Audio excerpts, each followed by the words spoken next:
और इन दिनों नैनपुर नगर पालिका चुनाव को लेकर सभी वार्ड के प्रत्याशी पूरे जोश के साथ चुनावी मैदान में हैं। बता दें कि आगामी 27 सितंबर को होने वाले नगर पालिका नैनपुर के चुनाव में सभी प्रत्याशियों ने अपनी अपनी पूरी ताकत झोंक दी है, जिसमें बीजेपी और कांग्रेस के साथ निर्दलीय और अन्य संगठनों ने अपना पूरा दमखम दिखाया है। इसी कड़ी में साधना न्यूज के संवाददाता शालू अली ने वार्ड नंबर 1 के युवा निर्दलीय प्रत्याशी ओम चौरसिया से खास बातचीत की। उन्होंने चुनाव की तैयारियों को लेकर जानकारी भी दी है। नमस्कार साथियों, आज हम हैं वार्ड नंबर 1 में, जहां पर एक ऐसा बहुचर्चित चेहरा जिसको किसी पहचान की जरूरत नहीं है, जो कि नगर में आज कोई भी हो जो ओम चौरसिया को ना जाने, ऐसा तो संभव नहीं है, क्योंकि एक प्रतिष्ठित परिवार से भी हैं। इनके जो पिता थे स्वर्गीय संतोष चौरसिया जी, जो कि बहुत ही प्रतिष्ठित व्यक्ति थे, नगर के लिए बहुत ही मान सम्मान था उनका। आज वो हमारे बीच में नहीं है, लेकिन आज चुनावी मैदान में, चुनावी रण में हमारा एक समाज सेवी युवा, जो आज वार्ड नंबर 1 के प्रत्याशी निर्दलीय प्रत्याशी हैं, जिनका चुनाव चिन्ह केक है, और पहले शायद पार्टी से भी इन्होंने टिकट की डिमांड की थी, लेकिन शायद टिकट ना मिलने के बाद ये अब निर्दलीय मैदान पर उतरे। तो जानेंगे आज ओम चौरसिया जी से कि क्या मुख्य उद्देश्य लेकर वे इस रण में हैं। तो सबसे पहले परिचय कराते हैं आप सभी का ओम चौरसिया जी से। नमस्कार, मैं ओम चौरसिया, और आप लोगों के सहयोग से ही मुझे वार्ड नंबर 1 के लोगों ने ही कहा है यहाँ से चुनाव के लिए, और बाकी अब आप लोग बताइए जी। और अभी जैसे कि हमने यहाँ पर देखा है, जो कि हमारा ओपिनियन पोल भी हमने लिया है, तो काफी लोगों के मुंह पर आपका काफी नाम चल रहा है। यहाँ पर एक अच्छी लहर आपने बनाकर रखी है। एक बाहरी वार्ड से आकर दूसरे वार्ड में आकर लड़ना, कितनी मेहनत लगी आपको? यहाँ बाहरी प्रत्याशी कौन है? मैं खुद को बाहरी मानते ही नहीं हूँ। मैं तो शुरू से नैनपुर में ही रहा हूँ। जो दूसरे प्रत्याशी शायद वो बाहर से आए, गांव से आए, तो शायद वो बाहरी है। नहीं, एक आप दूसरे वार्ड में रहते हैं और फिर दूसरे वार्ड में तो कितनी मेहनत लगती है, या फिर सब कुछ आसान लगता है? क्योंकि आपके जो पिता थे वो एक प्रतिष्ठित व्यक्ति थे, उन्हें ऐसा कोई व्यक्ति नहीं है जो संतोष चौरसिया जी को ना जानता हो। तो कृपया मुझे बताएं आप। देखिए, चुनाव मुश्किल भी है, चुनाव आसान भी है। मुश्किल इसलिए क्योंकि मैं जिसके खिलाफ चुनाव लड़ रहा हूँ, उन लोगों को पूरी चीजें करनी है। वो पैसे और शराब के भरोसे में चुनाव कर रहे हैं, और मैं सिर्फ यहाँ पर लोगों की शिक्षा, रोजगार, इस विषय से लेकर मैं चुनाव कर रहा हूँ। तो अब थोड़ी परेशानी तो जाएगी चुनाव में। और रही लहर की बात, तो ये वार्ड के लोगों को देखना है कि उन्हें किसे चुनना है, और क्या मुख्य उद्देश्य है आपके, और क्या मुख्य लक्ष्य लेकर आप इस चुनावी रण में? मुख्य उद्देश्य ये है कि जैसे अभी इस वार्ड में बंसकार समाज और ढीमर समाज बहुत ज्यादा है, और आज इन्हें रोजी रोटी की बहुत सबसे बड़ी समस्या रोजी रोटी की, इन्हें बहुत तंगी है। तो पहली समस्या में इनकी रोजी रोटी की जो तंगी जा रही है, इन्हें मैं दूर करने की पूरी कोशिश करूंगा। बच्चों की शिक्षा के लिए यहाँ कुछ अच्छे प्रयास मेरे द्वारा किए जाएंगे। जैसे 5वीं से 8वीं तक के बच्चों के लिए निःशुल्क कंप्यूटर सेंटर खोला जाएगा, और स्वास्थ्य की व्यवस्था के हिसाब से हर माह यहाँ पर फ्री कैंप लगवाया जाएगा। एक एम्बुलेंस वार्ड में ही रखवाई जाएगी, ताकि लोगों का काम चल सके। अस्पताल, क्योंकि नगर पालिका अध्यक्ष के कारण ही अस्पताल आज इतनी दूर गया है, जिससे लोग स्वास्थ्य केंद्र वंचित है। तो जिस इंसान ने उनके साथ गलत किया है, अब जो गलत होना था सो हो गया है, लेकिन उनके लिए अच्छा करने की मैं बिल्कुल पूरा अपना प्रयास करूंगा। तो आप बेरोजगारी को एक मुख्य मुद्दा मान रहे हैं इस वार्ड का, कि यहाँ पर बेरोजगारी को ज्यादा स्तर पर है। तो आप क्या रोड मैप है आपका बेरोजगारी को हटाने के लिए? बेरोजगारी के लिए मेरा ये है कि राष्ट्रीयकृत बैंकों से जो लोन मिलता है यहाँ पर, वो पूरे जो वार्ड के जो बेरोजगार हैं उनको लोन दिलवाकर, या फिर जो जिस चीज में पारंगत है, जैसे बसोड़ समाज का जो टोकनी बनाने वाला काम है, इन चीज में बसोड़ समाज बहुत पारंगत है। तो मैंने इन लोगों से कहा है कि जैसे ही अभी अगर मैं चुनाव जीत के आता हूं, तो तुरंत चकोर महोत्सव का आयोजन में कराऊंगा नवरात्रि के अगली बार, और उसके बाद फिर चकोर महोत्सव में करा के प्रजापति और बसोड़ समाज के जितनी भी चीजें रहेगी उसकी प्रदर्शनी लगा के हम इसको बिकवाने की कोशिश करेंगे, ताकि इन्हें उचित मूल्य मिल सके। महिलाओं के लिए मेरा ऐसा है कि अभी हम फ्री ट्रेनिंग सेंटर चला रहे हैं, सिलाई का और ब्यूटी पार्लर का। तो महिलाओं के लिए भी हमने रोजगार की व्यवस्था की है। हम इसमें स्वाभिमान निर्वर्तमान भारतीय जनता पार्टी के कर्तव्यनिष्ठ और बहुत ही ईमानदार सेवक रहे हैं, और आज उस पार्टी को छोड़कर उसका विरोध करना, निर्दयी लड़ना, ये कहां तक आप सही मानते हैं? देखिए, पार्टी का विरोध तो कहीं से भी कहीं तक के नहीं है। भारतीय जनता पार्टी का विरोध कहीं से भी कहीं तक के नहीं है। विरोध है जो पार्टी में जो गलत लोग हैं उनकी नीतियों का विरोध है। पार्टी में ये टिकट जो है, ये टिकट बेची गई है। जो भारतीय जनता पार्टी के जिला महामंत्री है भगवती श्रीधर, पूर्व नगर पालिका अध्यक्ष नरेश चंडोल, इन लोगों ने ये टिकट खरीदी है। तो अब ये जो विरोध है, ये जो पार्टी में जो दलाल लोग सक्रिय है, ये विरोध उनका है और मैं चुनाव उन दलालों के खिलाफ कर रहा हूँ।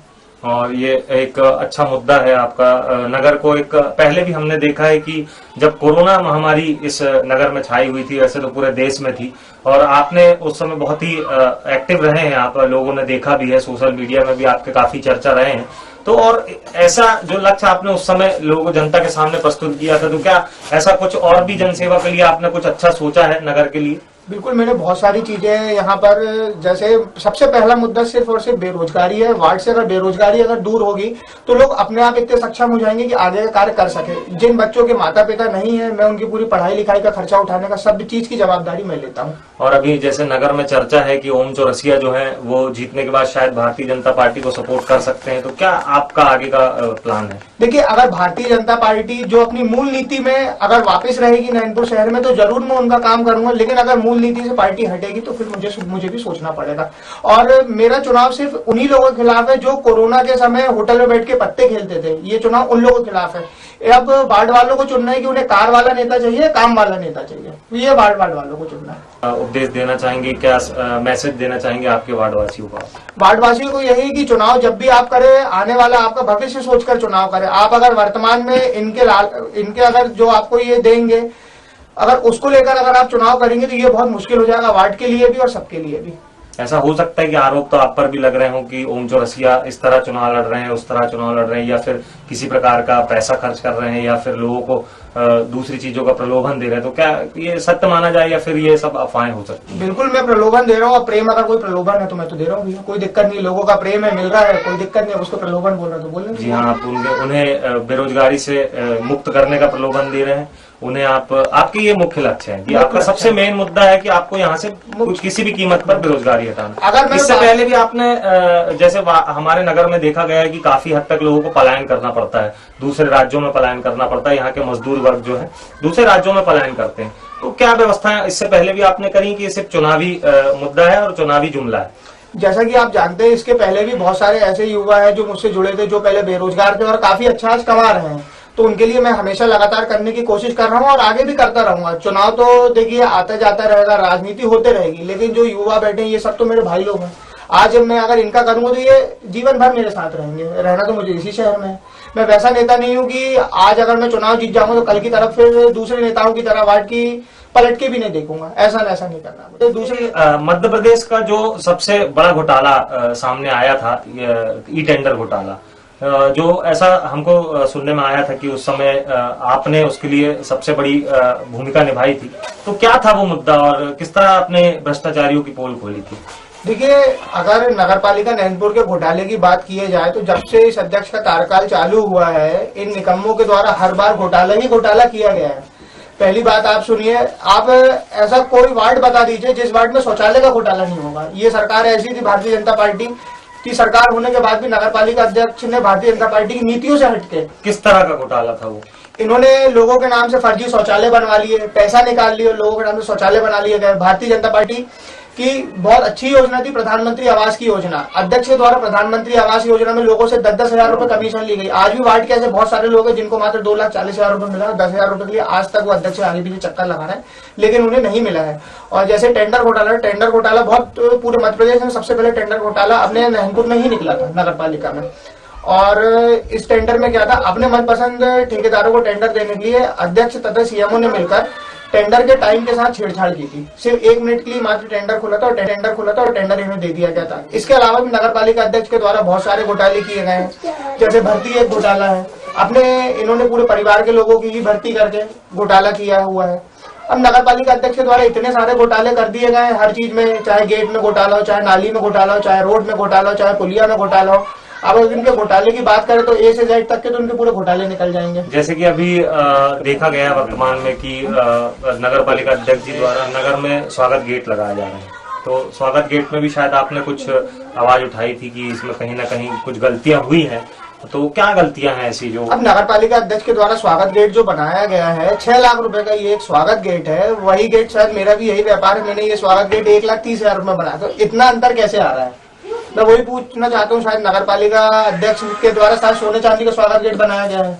क्या आपका कहना ये है कि कोटेशन नहीं लिया गया और व्यापारियों से शायद उनको कोटेशन लेना था, कोटेशन की जानकारी लेनी थी कि कहाँ अच्छा मिल रहा है और कहाँ उचित दाम में मिल रहा है, ऐसा कुछ कहना चाह रहे हैं आप? अध्यक्ष जी के द्वारा कोटेशन तो छोड़िए, अध्यक्ष जी के द्वारा ऐसे चुन के लोगों को काम दिया गया है जहां से इन्हें कमीशन ज्यादा मिलेगी। इन्होंने सिर्फ कमीशन का काम किया है, जहां से इन्हें कमीशन ज्यादा मिलेगी ये वहीं से काम करवाएंगे, बस ये है। कोटेशन तो इनके लिए कोई मायने रखता ही नहीं है।